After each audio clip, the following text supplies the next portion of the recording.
사자로 시작하는 말 4학년 사춘기 사람을 사랑해 사자 같아도.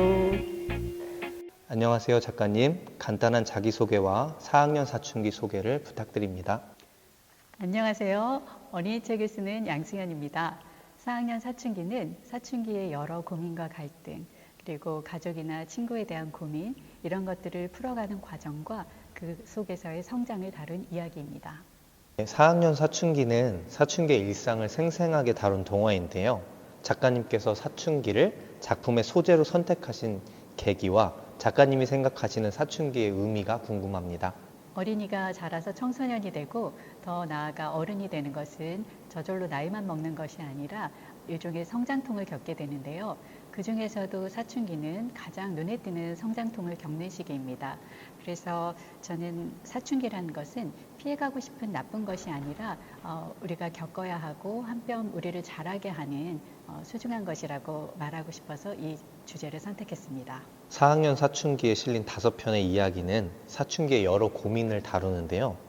집필 당시 작가님께서 가장 눈여겨보셨던 사춘기의 변화 혹은 고민은 무엇이었나요? 저는 사춘기의 여러 고민들 가운데에서도 관계에 대한 고민에 주목했습니다.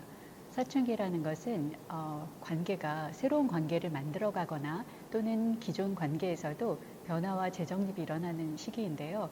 그래서 아이들이 그동안은 엄마밖에 모르던 엄마 껌딱지 같던 아이가 친구가 자기 세계의 전부인 것처럼 보기도 하죠. 하지만 그렇다고 아이들이 가족은 나 몰라라 하고 친구들한테만 목맨다고 생각하면 그것은 오해입니다. 왜냐하면 아이들은 친구, 이성 친구 이런 식으로 관계가 확장되고 있을 뿐이지 자신들의 첫 세계이자 영원한 둥지인 가정이나 가족에 대한 사랑을 잃어버린 것은 아니니까요.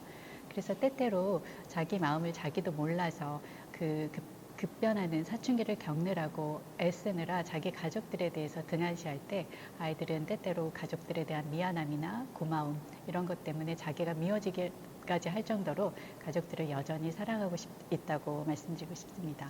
4학년 사춘기는 사춘기를 지나는 인물의 감정을 선명하게 표현했는데요. 사춘기를 겪는 인물을 표현하시려고 특별하게 노력한 부분이 있을까요? 사춘기를 묘사하는 말들을 생각해 보면 가장 먼저 질풍노도기 아니면 변덕이 죽을 듯한다, 가랑잎만 굴러가도 까르르 웃는다, 내 마음 나도 모르는 것 같다, 이런 식으로 한마디로 정의하기 어려운 들끓는 감정이 바로 사춘기의 특징인 것 같아요. 그래서 저는 하지만 이런 감정은 단지 사춘기만의 특징은 아니고 사실 어른들도 수많은 감정의 변화 속에 휩싸여서 살고 있을 때가 많아요. 하지만 사춘기는 어른들처럼 훈련되지 않아서 이런 것들을 겉으로라도 여유 있게 잘 숨기면서 지나가지 못할 뿐이죠. 그래서 저는 아이들에게 이렇게 말해주고 싶었어요. 그 사춘기라도 괜찮다. 마음이 들끓어도 괜찮다. 다 괜찮다. 이렇게 말해주고 싶었습니다. 4학년 사춘기는 사춘기 이야기뿐 아니라 가족 이야기이기도 한데요. 작가님이 생각하시기에 사춘기와 가족이라는 키워드가 어떻게 연결되는지 또 서로 어떤 영향을 주고받는다고 생각하시는지 궁금합니다. 저는 사춘기를 알고 지나지 않았다고 조용히 지나갔다고 저희 집안 어른들이 인정해 주셨는데요. 근데 이것도 역시 총량의 법칙이라는 게 있어서 사춘기를 얌전히 지나간 사람일수록 갱년기를 심하게 앓는다 이런 말이 있더라고요. 그래서 제가 이 얘기를 했더니 저희 두 아이들이 엄청 공감하면서 아 그래서 우리 엄마가 하면서 둘이 엄청 공감하는 거예요. 그래서 저희가 아니 너네 왜 그러는데 너네 왜 공감하는데 하고 사자처럼 포효하면서 따지고 싶더라고요. 그런데 저는 어쨌든 이런 사춘기든 갱년기든 이런 시기들을 우리가 이런 변화의 시기를 겪을 때 그것들을 잘 지나가도록 지켜봐주고 이해해주는 것은 바로 사랑하는 가족의 힘이라고 생각합니다. 4학년 사춘기는 유머를 잃지 않는 작품으로 소개하고 싶은데요. 각 에피소드를 어떻게 떠올리셨는지 유머러스한 장면과 대사는 어디에서 영감을 얻으셨는지 궁금합니다. 제 모든 작품에는 제 아이들이 어느 정도 들어가 있는데요. 이 작품은 가장 그렇습니다. 이 작품은 제 아이들의 사춘기, 또 그것을 더 많이 포용해주지 못해서 미안한 제 마음이 듬뿍 담겨 있는 저희 아이들에게 바치는 이야기입니다. 그래서 유머 감각이나 웃픈 장면 또한 제 아이들로부터 많이 얻었는데요.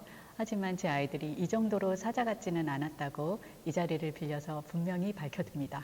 작가님께서 집필하시면서 가장 재미있게 쓴 장면은 무엇인가요? 반대로 가장 안 풀렸던 장면은 어디였나요? 저는 반전에 반전을 쓸 때가 가장 재밌었어요. 이 작품은 제 딸한테서 영감을 얻은 것이기도 하지만 또 작가로서 제 자아가 가장 많이 들어가 있는 작품입니다. 특히 그 스포일러를 피하려고 용을 쓰면서 그 복선을 다시 짜고 내용을 다시 짜고 하면서 자법과 자학을 넘나드는 그 장면은 작가로서 제 고민과 갈등이 그대로 표현된 부끄럽지만 솔직한 제 고백이기도 합니다. 그리고 가장 어려웠던 작품은 걱정인형과 발광인형이었는데요. 왜냐하면 이것은 사춘기에서 가장 중요한 주제이면서도 고민이라는 것은 눈에 보이는 어떤 대단한 사건보다는 내적 갈등이기 때문에 이것을 어떻게 이야기로 풀어갈까 하고 가장 고민이 컸습니다. 작가님께서 생각하시는 4학년 사춘기의 매력은 무엇인가요? 그리고 어떤 독자에게 추천하시나요? 작품의 매력이 한두 가지가 아니라서요. 이렇게 말씀드리기는 그렇지만 제 작품의 매력을 제 입으로 말씀드리기는 쑥스럽지만 그래도 감히 얘기한다면 사춘기에 대한 따뜻한 포용이라고 말씀드리고 싶어요. 그래서 아무리 사자처럼 날뛰는 사춘기라도 그래 너 얼마나 하겠니? 한번 해봐라. 마음껏 해봐라 하고 여유 있게 지켜보는 마음을 담고 싶었습니다. 그리고 추천하는 독자는 내 마음 나도 모르는 사춘기 그리고 소리치고 싶고 반항하고 싶고 삐뚤어지고 싶은 사춘기 또는 그 반대로 남들처럼 유별나게 지내고 싶은데 너무 얌전해서 짜증나는 사춘기 이런 갖가지 사춘기 독자들과 그 가족들에게 추천하고 싶습니다. 작가님께서 이번 작품을 통해 특별히 독자에게 전달하고 싶은 메시지가 있었나요? 사춘기가 무슨 병도 아닌데 나는 사춘기가 이 모양이라고 자책하거나 위축되지 마세요. 사춘기 너 나를 더 잘하게 하려고 찾아왔구나 하면서 당당하게 맞이하세요.